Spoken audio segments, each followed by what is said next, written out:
자, 성경 본문입니다. 사도행전 5장 1절에서 11절. 제가 먼저 봉독하겠습니다.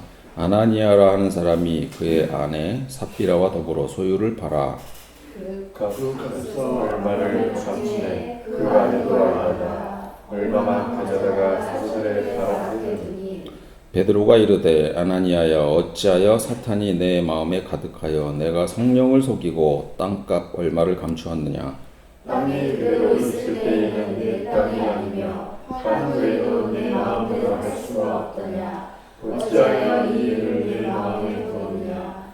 사람에게 거짓말하는 것이 아니요 하나님께로다. 아나니아가 이 말을 듣고 엎어져서 혼이 떠나니 이 일을 듣는 사람이 다 크게 두려워하더라. 젊은 사람들이 일어나 시신을 싸서 내고 내가 장사하니라. 3시간쯤 지나 그의 아내가 그 일어난 일을 알지 못하고 들어오니 베드로가 이르되 그 땅 값이 이것뿐이냐 내게 말하라 하니 이르되 네 이것뿐이라 하더라. 베드로가 이르되 너희가 어찌 함께 꾀하여 주의 영을 시험하려 하느냐. 보라 내 남편을 장사하고 오는 사람들의 발이 문 앞에 이르렀느니 또 너를 내어 나가리라 하니 곧 그가 베드로의 발 앞에 엎드려져 혼이 나는지라. 젊은 사람들이 들어와 죽은 것을 보고 하여 그의 남편을 내게 장사하니. 온 교회와 이 일을 듣는 사람들이 다 크게 두려워하니라. 아멘. 아나니아와 삽비라 이야기 어떻게 해석할까가 오늘 설교 제목이 되겠습니다. 오늘 본문에 나오는 이 아나니아와 삽비라 사건은 성경에서 상당히 당혹스러운 사건 중에 하나입니다. 재산을 팔아서 일부를 떼어놓고 헌금했는데 전체를 다 헌금하지 않고 속였다고 소위 저주를 받아서 죽은 사건입니다. 남편도 죽고 아내도 죽었습니다. 상당히 공포스러운 이야기입니다. 그래서 하나님이 돈 조금 감추었다고 사람을 죽이는 것은 좀 심하지 않나라는 생각이 들죠. 그건 당연합니다. 이 이야기를 먼저 본문이 어떤 배경에서 나오게 됐는지 조금 한번 살펴보도록 하겠습니다. 시간을 조금 거슬러 올라가서 오순절로 가봅니다. 사도행전 2장에는 어떤 다락방에서 일어난 유명한 성림, 강림 사건에 대해서 기술을 하고 있습니다. 이렇게 기술하고 있죠. 오순절 날이 이미 이름에 그들이 다 같이 한 곳에 모였더니 호련히 하늘로부터 급하고 강한 바람 같은 소리가 있어 그들이 앉은 온 집에 가득하며 마치 불의 혀처럼 갈라지는 것들이 그들에게 보여 각 사람 위에 하나씩 임하여 있더니 그들이 다 성령의 충만함을 받고 성령이 말하게 하심을 따라 다른 언어로 말하기를 시작하니라. 그리고 베드로는 이런 복음을 전했을 때 사람들이 그게 어찌나 좋았던지 3,000명이나 세례를 받았다고 합니다. 그 성령의 뜨거운 마음을 가지고 그들은 서로 교제하고 떡을 떼며 기도를 합니다. 이렇게 돼 있죠. 그들이 사도의 가르침을 받아 서로 교제하고 떡을 떼며 오로지 기도에 힘쓰니라. 그랬더니 이 모임이 얼마나 좋았던지 헤어지기 싫어서 모두 함께 지냅니다. 그러면서 자연스럽게 내 것, 내 것 할 것 없이 소유를 공동으로 이용합니다. 그럴 수 있죠. 이것을 유무상통이라고 합니다. 있는 사람과 없는 사람이 서로 융통한다 이런 뜻이죠. 그리고는 성전에서 모이고 집에서 교제하면서 날마다 행복하게 지냅니다. 2장 끝부분입니다. 날마다 마음을 같이하여 성전에 모이기를 힘쓰고 집에서 떡을 떼며 기쁨과 순전한 마음으로 음식을 먹고 하나님을 찬미하며 또 온 백성에게 칭송을 받으니 주께서 구원받는 사람을 날마다 더하게 하시니라. 그리고 이제 3장으로 넘어갑니다. 3장에는 베드로와 제자들이 설교도 하고 사역을 합니다. 유명한 병고침 이 사건 여기서 나오죠. 베드로가 이르되 은과 금은 내게 없거니와 내게 있는 이것을 내게 주노니 나사렛 예수 이름으로 그리스도 이름으로 일어나 걸으라. 유명한 말을 여기서 합니다. 그러고 나서 이제 4장으로 넘어옵니다. 그리고 4장으로 넘어오는데 아까 언급했던 이 유무상통 이야기가 다시 한번 나옵니다. 여기 보면 모든 물건을 서로 통용하고 자기 재물을 조금이라도 자기 것이라 하는 이가 하나도 없더라 하면서 강조를 합니다. 요게 2장에서 나온 부분과 느낌이 살짝 다른 느낌을 주는 부분입니다. 2장에서는 유무상통을 그냥 순수한 마음의 표현이었다라고 객관적으로 이렇게 표현하는 반면 요 4장에서는 이렇게 자기 재물을 조금이라도 자기 것이라 하는 이가 하나도 없다라고 굉장히 강조를 하고 있습니다. 그리고 무리가 재산을 팔아 각 사람의 필요에 따라 나누었다 이렇게 되어 있습니다. 자, 이 분위기 아시겠죠? 전부 다 재산 내어놓고 나누는 분위기입니다. 자, 이미 유무상통에 대해서 충분히 설명했는데 구체적인 인물 하나를 다시 내세웁니다. 바나바라는 사람이 밭을 팔아 그 돈으로 헌금을 내었다 이렇게 얘기를 하고 있죠. 그런데 이 바나바라는 사람에 대한 설명이 장황합니다. 구브로에서 난 레위족 사람이 있으니 이름은 요셉이라 사도들이 일컬어 바나바라 하니 이 사람에 대한 수식이 이렇게 깁니다. 그가 밭이 있음에 팔아 그 값을 가지고 사도들의 발 앞에 두니라. 이 인물을 자세히 소개한 것은 다음에 소개할 아나니아와 삽비라 부부와 대비시키기 위한 겁니다. 어떤 존경받을 만한 인물은 이렇게 재산을 잘 헌납했다. 그런데 누구는 못했다. 이들 부부는 소유를 팔아 일부는 남겨두고 헌납을 했는데 요 남겼다는 이유로 부부가 다 죽음을 맞게 되는 겁니다. 사람들은 이 이야기를 듣고 굉장히 무서워합니다. 공포스러워합니다. 성경을 더 철저하게 믿는 사람일수록 참 난감해지는 부분입니다. 그래서 이 본문은 교회가 성도들을 통제하거나 재정을 확보하기 위해 자주 인용되어 온 본문입니다. 올바른 신앙생활을 위해서는 이 본문이 주는 중압감에서 좀 벗어나지 않으면 어렵겠다라는 생각을 해서 오늘 설교 주제로 잡았습니다. 우선 기존 교회에서 주장했던 내용을 보면서 조금 비판을 해보겠습니다. 죄의 본질은 돈이 아니라 속임수와 위선이라는 주장입니다. 성경 여기 5장 4절을 보면 그 땅은 팔리기 전에도 그대의 것이 아니었소 이렇게 되어 있습니다. 또 팔린 뒤에도 그대 마음대로 할 수 있었던 것이 아니었소. 그런데 어찌하여 이런 일을 할 마음을 먹었소. 그대는 사람을 속인 것이 아니라 하나님을 속인 것이요. 이렇게 주장을 하고 있죠. 초대교회에서 제사를 바치는 것은 의무가 아닌 완전히 자발적인 헌신이었다고 주장하는 겁니다. 아나니아와 삽비라의 죄는 일부를 감추었기 때문이 아니라 일부를 바치면서 마치 전부인 것처럼 행동하고 그래서 속인 거죠. 그리고 그로 인해서 명성과 칭찬을 얻으려 했다는 얘기입니다. 그런데 과연 자발적이었나를 한번 생각을 해보겠습니다.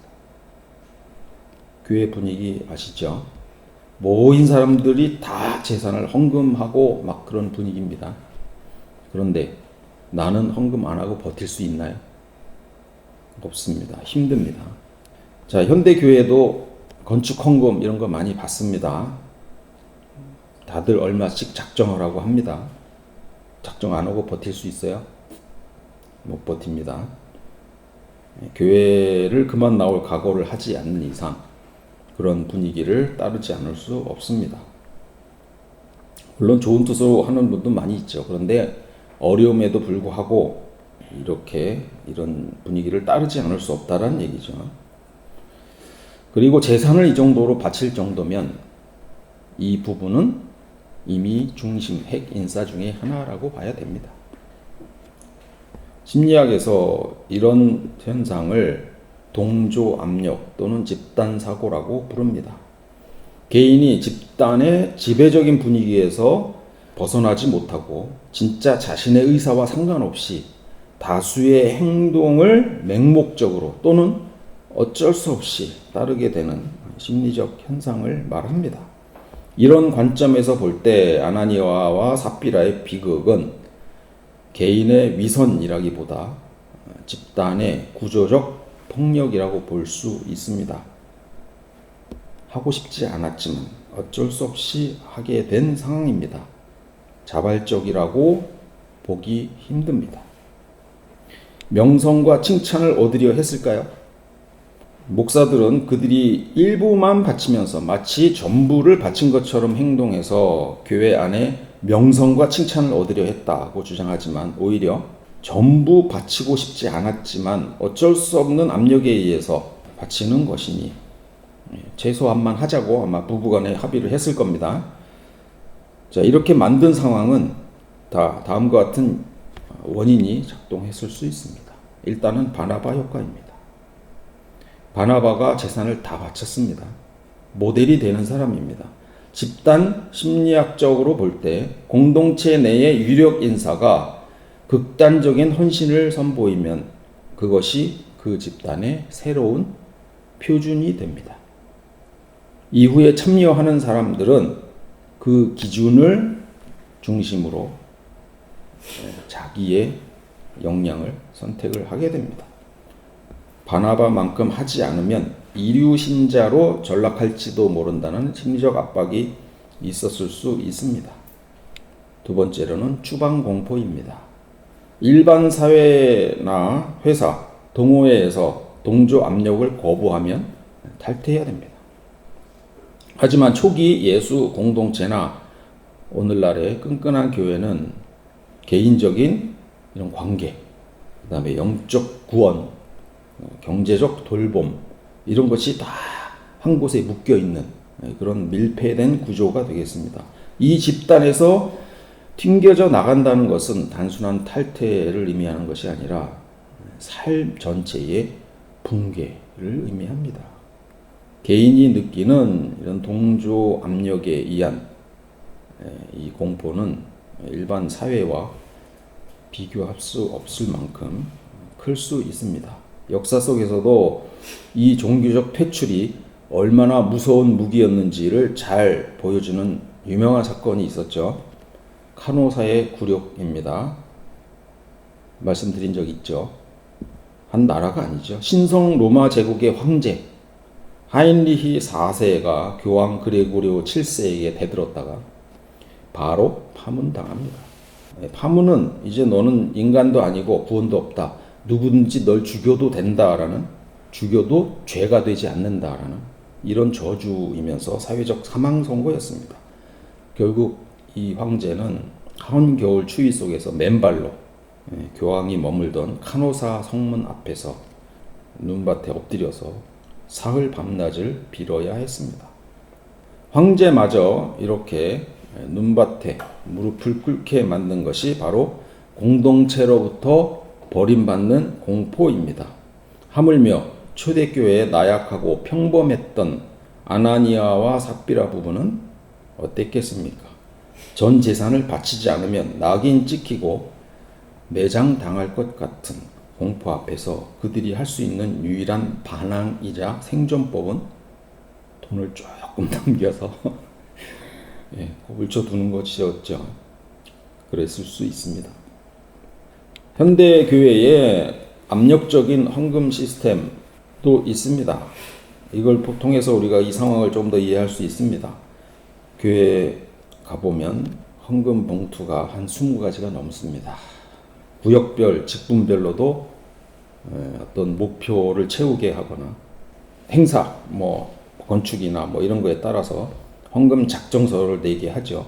그리고 주보에 일일이 기록하고 또 설교 전에 일일이 호명하는 그런 일도 하다 했습니다.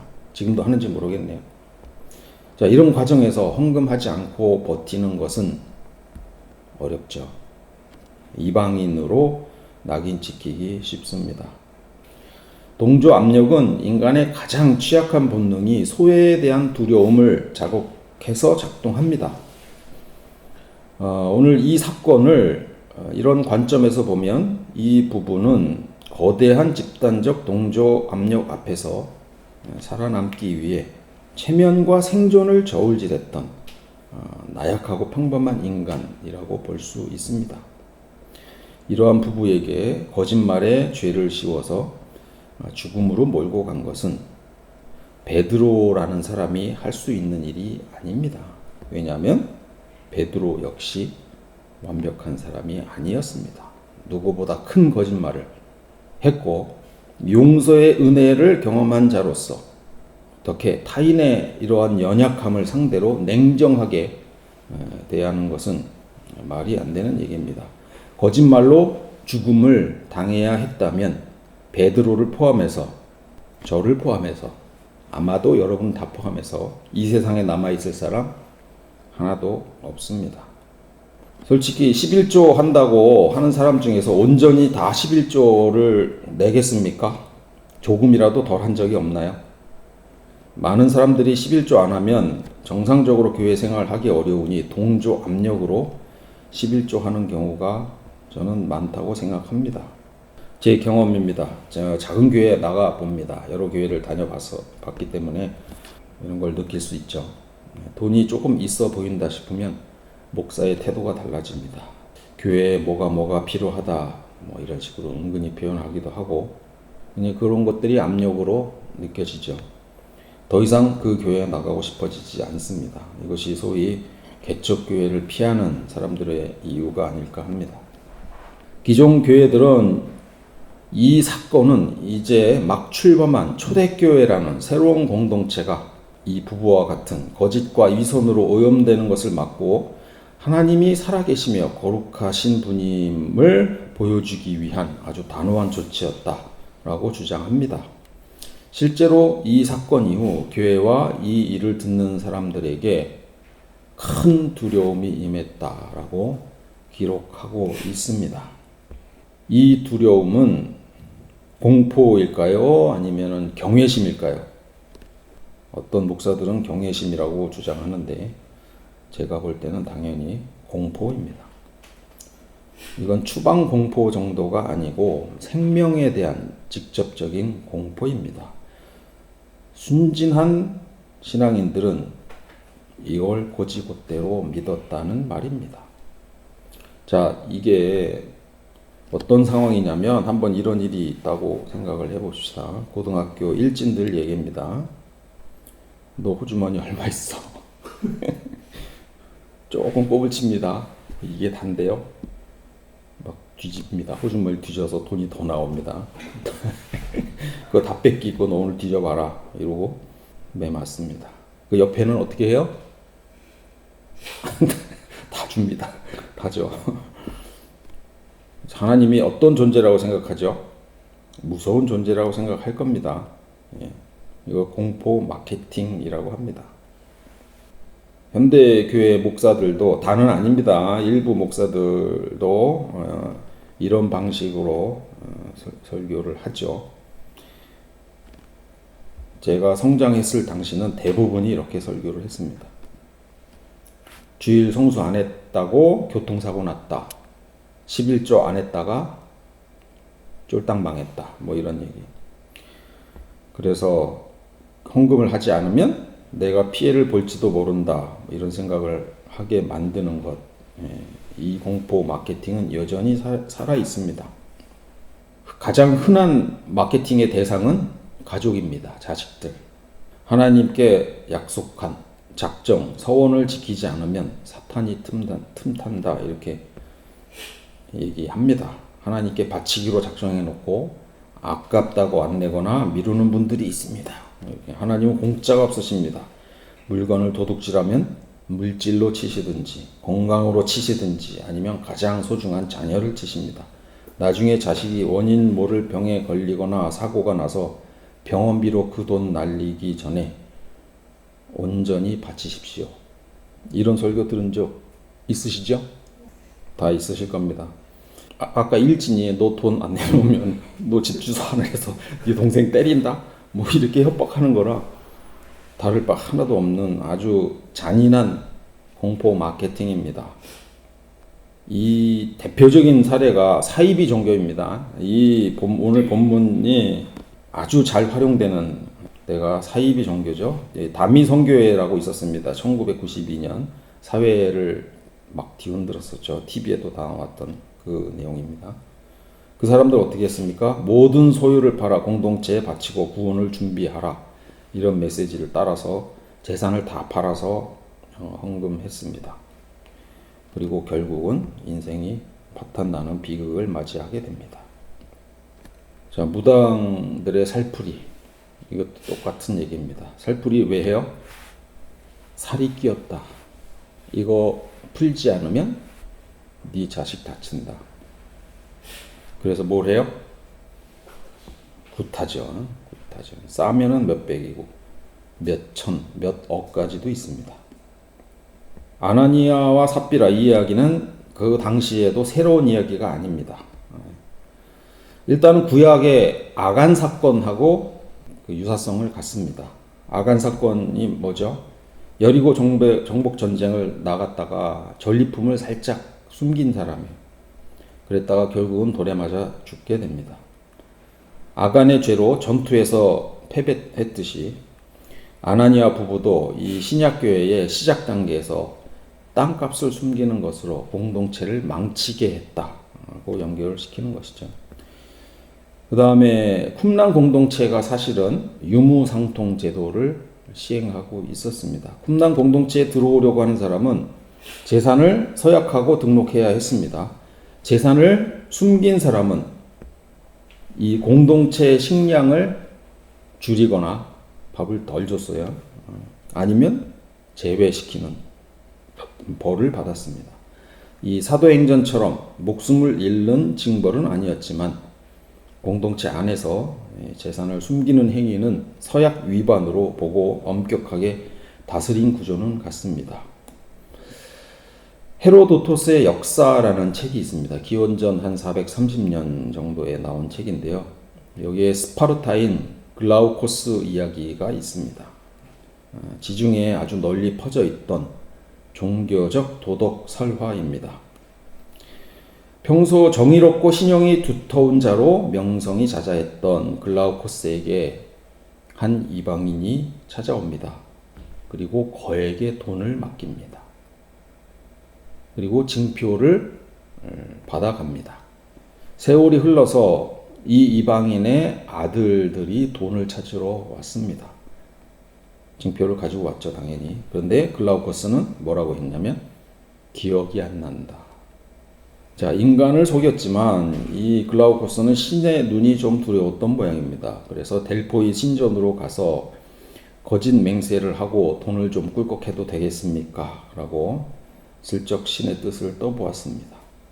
그런데 이 신이 진노하면서 거짓 맹세를 한 자의 가문은 뿌리채 뽑힐 것이라고 경고하고 거기에 놀라서 글라우코스가 돈을 돌려주고 회개했는데 신은 말만으로라도 신을 시험한 것은 이미 죄를 지은 것과 같다고 심판을 한 겁니다. 결국 글라우코스의 가문은 후손이 단 한 명도 남지 않고 전멸했다는 이야기입니다. 네. 이 당시에 유명했던 일상적이었던 이야기라고 합니다. 사도행전의 저자가 오늘 본문의 텍스트를 각색해 넣은 것은 겉으로는 은혜와 자발성을 표방하는 유무상통 공동체였지만 이면에는 바나바처럼 다 바쳐서 영웅이 되지 않으면 아나니아처럼 저주받아 시체로 나갈 수 있다는 동조 압력과 공포 정치를 작동시킨 겁니다. 우리 교회에 어떤 교인이 있습니다. 저 뒤에 앉아 계신데 생활에 여의치가 못해 11조를 전에 조금 부족하게 했다고 합니다. 마음에 좀 찝찝함이 남아 있었죠. 그런데 운전하다가 접촉사고가 난 겁니다. 어떤 생각이 들었을까요? 아, 내가 11조 띄어먹어서 이 사고가 났나 보다. 이렇게 생각했다고 합니다. 자연스럽게 그렇게 되겠죠. 예수가 우리 주머니를 털기 위해 이런 저주를 사용하는 분이라고 믿기는 힘듭니다. 진짜 복음은 동조 압력도 아니고 공포 마케팅도 아니어야 하지만 성경 본문에는 동조 압력도 있고 공포 마케팅도 있습니다. 이런 본문에 끌려다니시면 안 됩니다. 이것이 사이비 종교가 원하는 바입니다. 예수는 수고하고 무거운 짐진 자들아 다 내게로 오라며 마음의 짐 덜기를 선포하신 분입니다. 아름다운 공동체는 사랑으로 움직이는 자율적인 마음에 달려 있습니다. 얼마 전에 끝난 드라마 모자 무사라고 있습니다. 한번 다 보세요. 네. 주인공 황동만의 형 진만이 이 주인공한테 너 인생이 뭐야? 라는 대사, 그 부분의 대사를 제가 좀 발췌해 왔습니다. 형이 이렇게 얘기합니다. 야 황동만, 네 인생 목적이 도대체 뭐야? 그랬더니 동만이 웃기게 라고 대답합니다. 장난해 지금? 그랬더니 장난 아니야 형, 나는 그냥 웃기게 살 거야. 내가 웃기면 사람들이 웃잖아. 은하도 웃고 우리 동네 사람들도 웃고 인생 별거 있어? 나 때문에 누군가 한 번이라도 피식 웃을 수 있으면 내 무가치한 인생도 제법 쓸모 있어지는 거잖아. 그렇게 대답을 했습니다. 이 웃기게라는 표현은 좀 당황스러울 수도 있지만 저는 조금 인상적으로 느꼈는데요. 자기 자신을 괴롭히는 이런 무가치함에 그 고통스럽죠. 그 고통에 매몰되지 않고 이걸 융화로 승화시키고 넘어갈 수 있는 삶, 그것이 의미가 있겠다는 생각을 합니다. 이제 자주 보는 매불쇼가 있습니다. 정말 답답하고 속 터지고 화가 나는 이런 정치, 시사 문제를 아주 웃기게 다루는 아주 소중한 프로그램입니다. 삶의 무게를 알고 있는 사람이 그 무거움에 무릎 꿇지 않기 위해 선택하는 아주 힘든 반항적 태도도 있을 수 있지만 그것을 알면서도 웃기게 다룰 수 있다는 것은 인생을 정말 가장 지혜롭게 대하는 사람이 아닐까 생각합니다. 드라마 모자무사식 질문을 한번 해보겠습니다. 교회 다니는 목적이 뭐야? 자, 어떻게 대답할까요? 저는 가볍게 라고 대답하면 어떨까 싶습니다. 우리 마음의 짐이 덜어지고 부담이 덜어지고 그래서 가볍게 되는 것, 우리를 억압하고 있는 것으로부터 자유로워지는 것, 그것이 우리가 교회 다니는 이유가 아닐까 싶습니다. 종교적 마케팅에 속아 무거운 발걸음으로 신앙생활 하지 마십시오. 세상 짐을 덜어보겠다고 교회에 와서는 교회가 주는 이런 의미 없는 짐을 다시 지고 신앙생활을 하는 많은 분들을 보면 안타깝습니다. 이런 공포 마케팅으로 주어지는 짐은 예수님의 십자가가 아닙니다. 나를 얽어맨 모든 억압을 훌훌 털어버리고 하나님이 주시는 참된 자유 안에서 날마다 기쁘고 가볍게 경쾌하게 살아가시는 저와 여러분이 되시기를 주님 이름으로 축원드립니다. 기도하겠습니다. 하나님 아버지, 오늘 아나니아와 삽비라 이야기를 통해 우리가 오랫동안 오해하고 두려워했던 종교적 강박과 공포의 사슬을 끊어내게 하옵소서. 우리는 때로 사람들의 시선과 집단적 동조 압력 때문에 혹은 두려움 때문에 헌신하는 척 했던 모습을 고민합니다. 고백합니다. 우리의 두려움을 자극하는 잘못된 가르침에 속지 않게 하시고 우리에게 자유를 주시기 위해 오신 예수님의 참된 복음을 바라보게 하옵소서. 세상이 주는 염려와 종교가 주는 억압의 짐을 다 내려놓고 주님 안에서 날마다 가볍고 자유롭게 살아가는 우리 모두가 되기를 소망합니다. 자유케 하시는 예수 그리스도 이름으로 기도드립니다.